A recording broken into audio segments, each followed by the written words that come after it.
I was 13, I believe, and a friend of ours went to a birthday party in London, and a friend of ours had this harp sitting in her living room with a shawl over it, just like a lacy shawl, just keeping the dust off of it, and it wasn't being played, and she bought it thinking that she and her daughter would learn it, and it just sat there as more ornamental, and she loved it, but it wasn't being used. And so when she went away for several years to pursue her, she was an actress, and she went away to pursue her acting career in LA, and let me babysit her harp for 3 years. That is how a girl with no budget for a harp got started with the harp.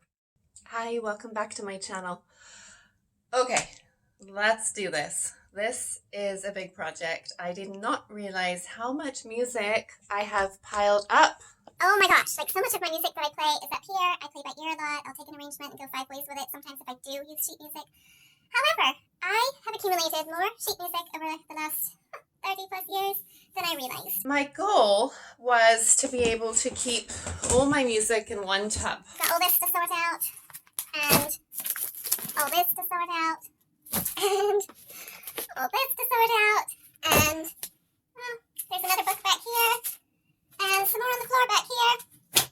Yeah, this needs to be done. I need to get this into categories. I'm going to make my piles of music, the music that I'm going to keep, the music I'm not sure on, and then of course the music that I'm going to rehome. Or perhaps it's music that my daughter might want to use, so if she doesn't want it, then we'll find someone else. Maybe you want it.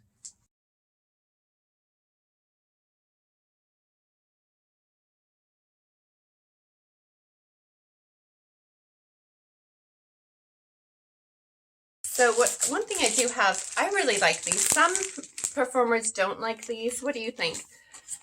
The sheet protectors. I actually really like these if you are sight reading for an event. I really enjoy having this. They're really easy to flip the page. It protects the music. I have had people say that sometimes if you're in a space where the light glares, it can be a problem if you're really relying on the notes of the music. I don't really rely on the notes so much. I mean, they're kind of a guideline for me, but I guess that's my strength and my downfall all at the same time, is that I just kind of play whatever, which is fine if you're, doing your own solo thing. Bye! Come back soon! I'm definitely going to have a Christmas binder. I'm definitely going to have a binder with relaxation music, and it'll have classical and Celtic. I love that combination.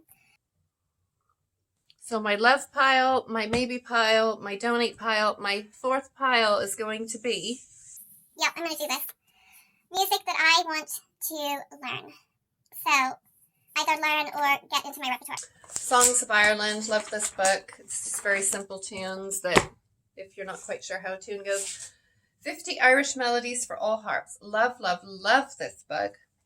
Oh, and this one, Loch Inver by Philippe Barrilliez, fellow YouTuber. I'm sorry if I'm not pronouncing your last name correctly, Phil. He wrote this piece for Harp. It's on my channel and on his channel. I will put a link of it in the description box. I'm just going to get going through some of this because it's going to be way too much music to record everything.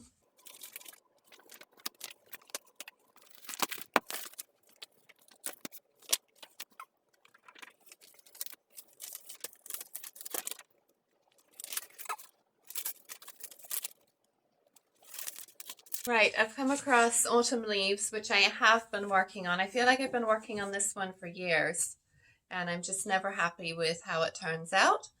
And that comes down to timing. Like, I mean, I could go off with it and just play it as a meditational piece, but I'm really trying to tap into some of the timing on this one. That's definitely in my Learn This Year pile, or write my own arrangement, something. This was that lovely Christmas Carol book that See Amidst the Winter Snow came out of. It's I want another pile, guys.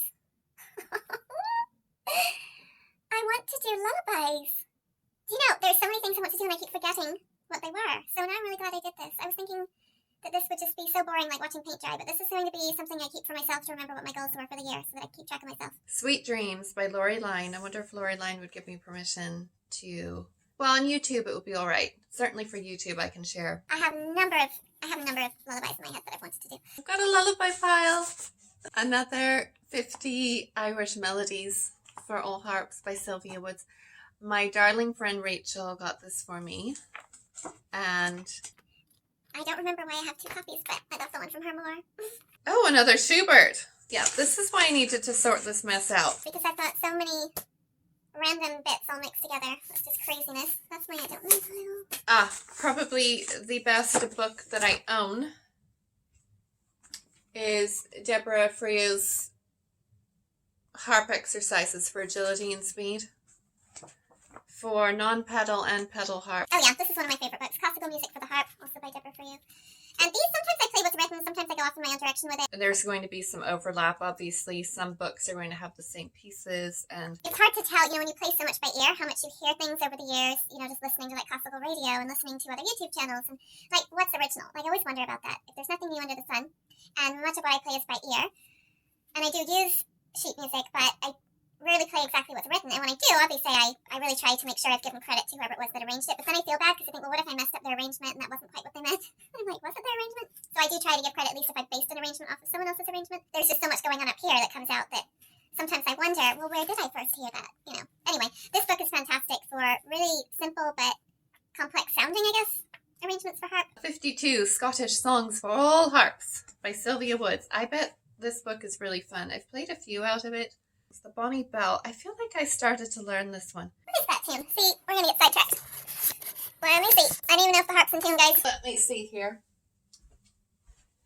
I'm not actually going to play the whole thing. I just want to remind myself of what this actually sounds like. Do I want to learn it this year, or do I just want to keep it? Alright, we're in the key. What is it? Let me get my music stand out.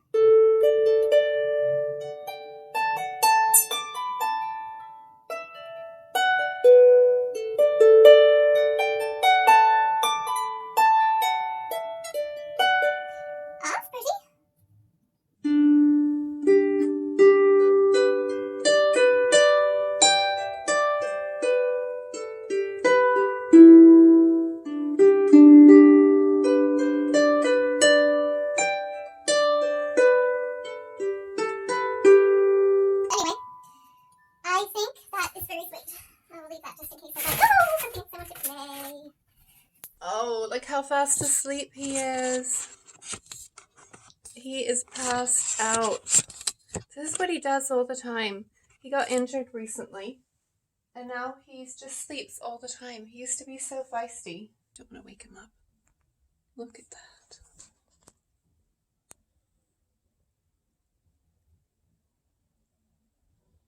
My little white lucky paw.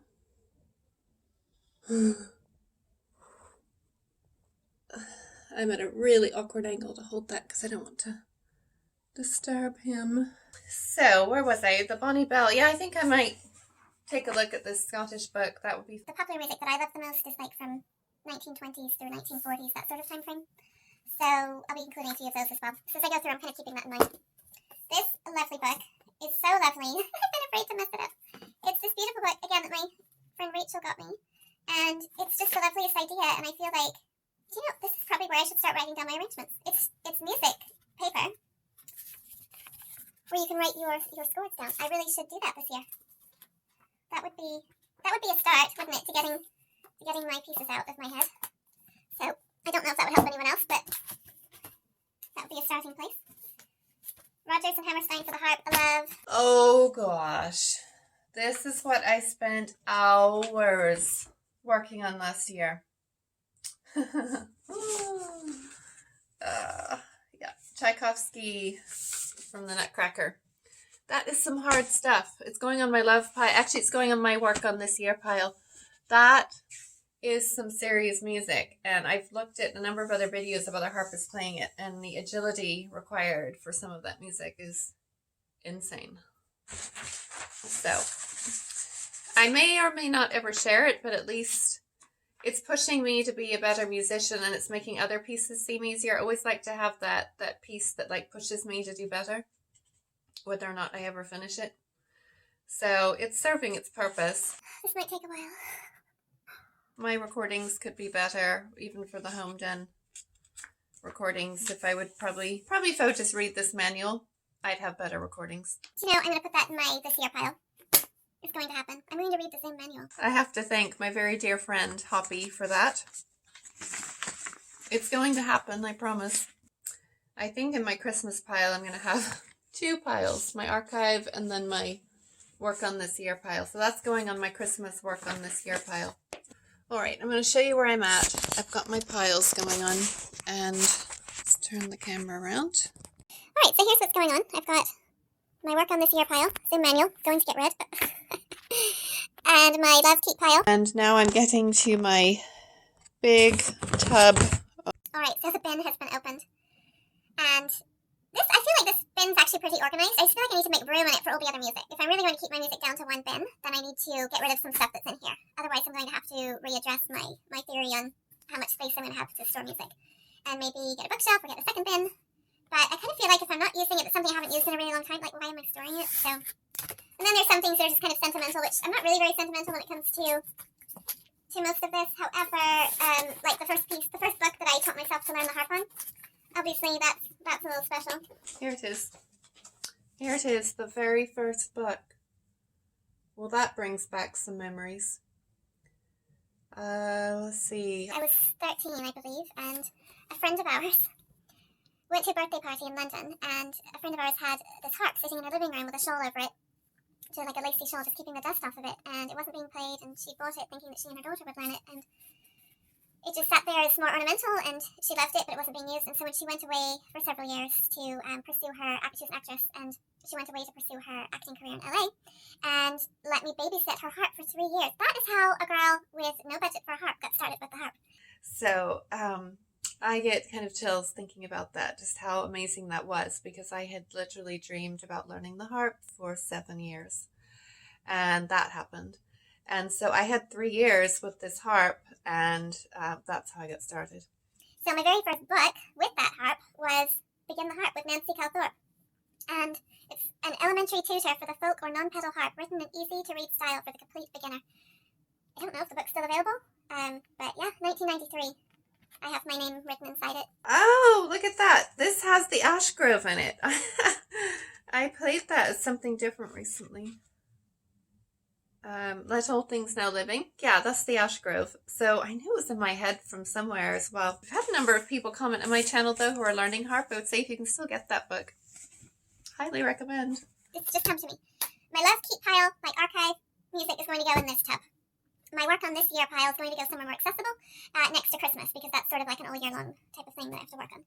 So I'm going to keep the music that I'm actually working on will have a place that I can keep out, easy access, and then I will keep this tub for music that I plan on keeping, but not necessarily, some of it's just more for reference.